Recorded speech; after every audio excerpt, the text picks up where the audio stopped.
जय जगन्नाथ। इंद्रदीम्नं क्षितिभुजं यथा ज्ञासी पुरा विभो विजयस्वरथे नाथ गुंडीचा मंडपम प्रति।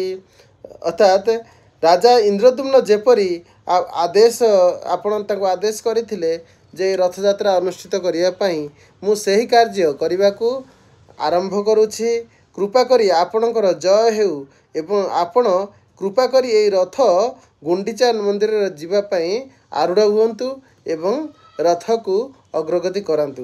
तांकर कृपा बिना तांकर इच्छा बिना जगन्नाथ केबे आगु को जाई परिबेनी। अनेक अश्व हस्ती आदि लगाइले मध्य पूर्वर एहीपरि अनेक लीला जगन्नाथ करिसंती जे तांकर रथ अटकी जाए। केतेबेले भक्त सालबेगम पाई केतेबेले भक्त बलराम दासंक पाई जगन्नाथंक रथ अटकीची। राजा बहु हाथी बहु अश्व लगाई मध्य जाई पारि नाही। जेतेबेले तांकर भक्त पहुँची भक्त मनोवांछा प्रति करिसंती भगवान, कारण पतित पावन भगवान भक्तंकर वांछा पूर्ति पाई ही ए दिव्य रथयात्रा तांकर उत्सव। आमर शरीर एक रथ, आमर यही शरीर रूपक रथ को भौतिकवाद व लौकिक दुख व जंत्रणामय जो स्वल्प सुखर अवस्थित नहीं पारलौकिक परमार्थिक सुख आस्वादन देवाई भगवानकर ये दिव्य रथयात्रार महात्म्य। यही रथयात्रा आमे अत्यंत आनंदित होई अत्यंत भगवत भक्ति भावापन्न होई अंतरंगर सहित भगवानकर पार्श्वद परी जेपरिक यही चर्मचक्षुरे आमे साक्षात भगवानकर दारुव्याज विग्रह दर्शन करुछंती ताहा जानी जगन्नाथंकर रथ टाणिबा आवश्यक।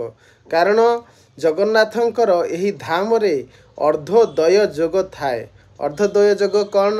अर्धोदय जोग हेउची स्थान काल पात्र विशेष रे जगन्नाथ तांकर जो परम करुणा वितरण करती ताहा मध्यने सर्वश्रेष्ठ जोग होउची अर्धोदय जोग।